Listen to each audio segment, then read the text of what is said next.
जय श्री कृष्णा। कर्क राशि और कर्क लग्न देखिए बड़ा इंपॉर्टेंट है। चंद्रमा का संचार अपन देखेंगे। सिंह, कन्या, तुला और वृश्चिक राशि में चलेंगे। सिंह राशि सेकंड हाउस की हो गई, राहु अष्टम में है।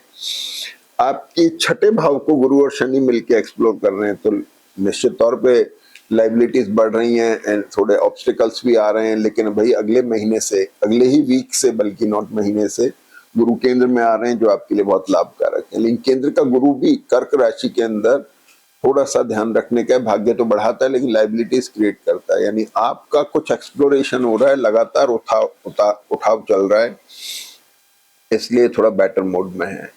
आपके लिए सबसे इंपॉर्टेंट चीज ये है कि मंगल जो दशम में चल रहे हैं केतु के नक्षत्र के, जिन्होंने पिछले वीक में कुछ दर्द वर्द भी दिए होंगे, कमर का दर्द वगैरह, प्रोफेशनल पार्ट पे स्ट्रेस दिया होगा आपको, ये सारी चीजें रही हैं। आपका सिर भारी होना, एक्यूट एसिडिटी की वजह से परेशानी होना, और थोड़ा सा मंगल फ्रीज भी थे, यानी कुछ वर्कलोड होने की वजह से या किसी और वजह से थोड़ा प्रोफेशनल स्ट्रेस रहा होगा, मानसिक तनाव दिखाई दे रहा है। लेकिन इस वीक के अंदर खास बात यह है कि मंगल भरणी नक्षत्र में आ जाएंगे और 29 तारीख के बाद आपको रिलीफ मिल जाएगा।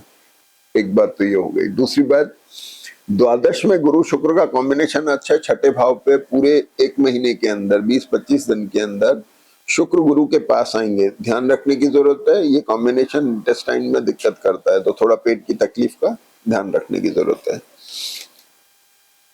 गुरु शुक्र की वजह से थोड़ा सा परेशानी आपको आ सकती है। मंगल वैसे ही थोड़ा सा हल्का पंचम भाव पे दृष्ट होने की वजह से थोड़ा एडमेंट भी बना सकते हैं, आपको थोड़ा डिसीजन मेकिंग के अंदर बहुत एग्रेसिव बना सकते हैं, थोड़ा ध्यान रखने की जरूरत है।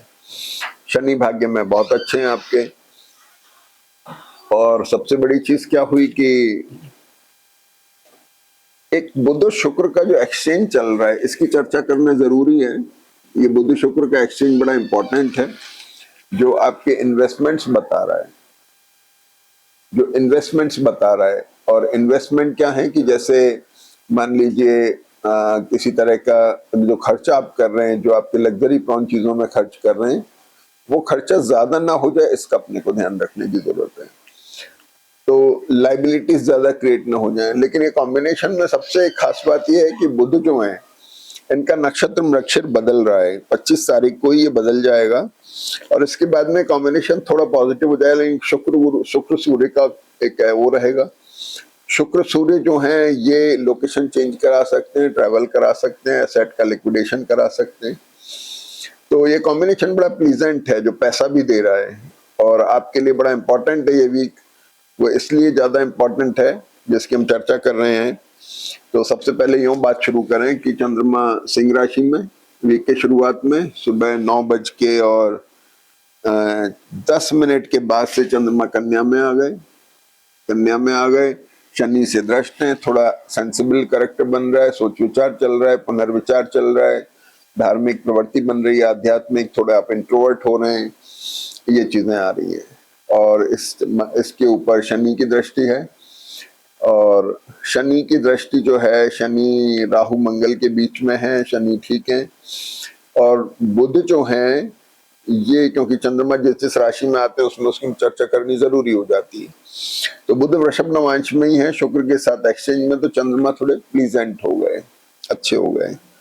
इसके बाद में 25 को, जैसे मैंने कहा, बुध ने अपना नक्षत्र बदला, रोहिणी से मृगशिर में आ गए, थोड़ी पोजीशन स्ट्रांग हो गई। मंगल योग कारक हैं आपके, इसलिए थोड़ी बुध की पोजीशन बेटर हो गई। शुक्र बुध का एक्सचेंज पॉजिटिव और अच्छा हो गया, ग्रहण से बाहर आ गया, कफ कोल्ड टूथ प्रॉब्लम से, जबरदस्ती ये खामा खाने खर्चे से आप बाहर आ गए। अब जो कुछ हो रहा है वो पॉजिटिव में हो रहा है। इसके बाद में आपको 26 तारीख को, 25 और 26 तारीख में थोड़ा ध्यान रखना है। ये शनि चंद्रमा के नक्षत्र जो हैं ये बुध चंद्र के होंगे, जो थोड़ा सा बड़ा एक्सप्लोरिंग भी है एक महीने के अंदर। अच्छा साइन है, मैरिटल और बिजनेस रिलेशनशिप को थोड़ा एक्सप्लोर करता है, पॉजिटिव बनाता है और पॉइस बनाता है, अच्छा साइन है। इसके बाद में आप देखिए 27 तारीख को ये शनि चंद्र का कॉम्बिनेशन बदल गया और चंद्रमा 27 को वर्गोत्तम में आ गए।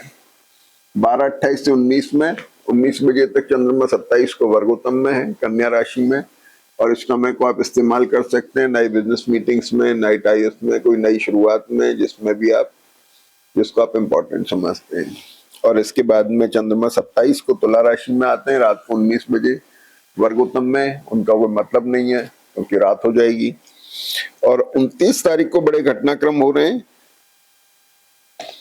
कि चंद्रमा तुला राशि में आ गए लेकिन मंगल से दृष्ट हैं, एक्यूट पोजीशन में। यहाँ पे ध्यान रखना है चंद्रमा का, मंगल चंद्रमा एसिडिटी बना रहे हैं, पेट की तकलीफ का ध्यान रखना है, दर्द हो सकता है, तो तीखापन है चंद्रमा के स्वभाव में, थोड़ा स्ट्रेस से बचने की जरूरत है। 29 तारीख को जब मंगल भरणी नक्षत्र में आते हैं तो एक बड़ी प्लीजेंट कॉम्बिनेशन बनता है, चंद्रमा अच्छे हैं और बहुत अच्छा रिजल्ट देते हैं।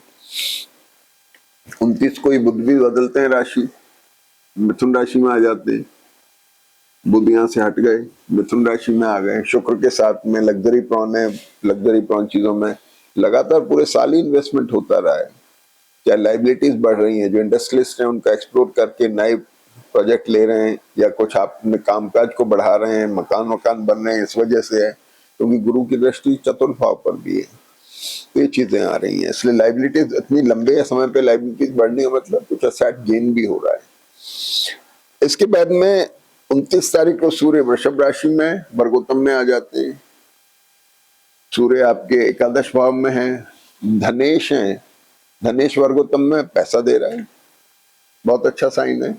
शुक्र उसमें बैठे हुए हैं तो शुक्र भी मदद कर रहे हैं, मंगल शुक्र इसको प्लीजेंट बना रहे हैं, तो ये बहुत अच्छा साइन है, बहुत अच्छे कॉम्बिनेशन है। और शनि से दृष्ट होकर सूर्य बहुत अच्छी पोजीशन पे है, शनि भाग्य से दृष्ट हो रहे हैं, अष्टमेश से दृष्ट हो रहे हैं, बहुत अच्छा साइन है जो आपको एसेट गेन करा रहे हैं। और इसके बाद में फिर आप ये देखिए कि 30 तारीख को चंद्रमा वृश्चिक में आ गए, यहाँ सूर्य से दृष्ट हो गए, सूर्य वर्गोत्तम के हैं, धन के कारक हैं, रिकॉग्निशन भी दे रहे हैं, आपकी पोजीशन स्ट्रांग कर रहे हैं। मंगल भरणी नक्षत्र में आके कुछ बिजनेस में, कुछ प्रोफेशन में ऐसे असाइनमेंट हो सकते हैं जो शॉर्ट टर्म हो लेकिन अनस्टेबल हो, अच्छे हो लेकिन अनस्टेबल हो, जिनका फ्यूचर का पता ना हो, ऐसा पॉसिबल होता है कई बार। भरणी नक्षत्र का मंगल अमूमन सॉफ्टवेयर इंजीनियर्स के लिए बहुत बढ़िया होता है, डिजाइनिंग के काम करने वालों के लिए बहुत अच्छा होता है, लग्जरी प्रोन चीजों में डील करने वालों के लिए बहुत अच्छा होता है, तो एक अच्छा साइन है। चंद्रमा वृश्चिक में आ रहे हैं, मंगल से दृष्ट है, सूर्य से दृष्ट है, थोड़ा एग्रेशन है, इसका थोड़ा सा ध्यान रखने की जरूरत है। और फिर 31 को चंद्रमा वर्गोत्तम में आ जाते हैं फिर से, तो 2 दिन ऐसे मिल रहे हैं जिनमें आप अच्छे काम कर सकते हैं, नई बिजनेस मीटिंग्स टाई अप करना, कोई नई शुरुआत करना, अच्छा टाइम है सुबह 9:30 से दिन में 4 बजे तक का, जिसको आप यूज कर सकते हैं। तो ऐसे करके वीक अच्छा है, इसका फायदा उठा सकते हैं, थोड़ा एक्टिव होंगे और ज्यादा फायदा मिलेगा। जय श्री कृष्ण।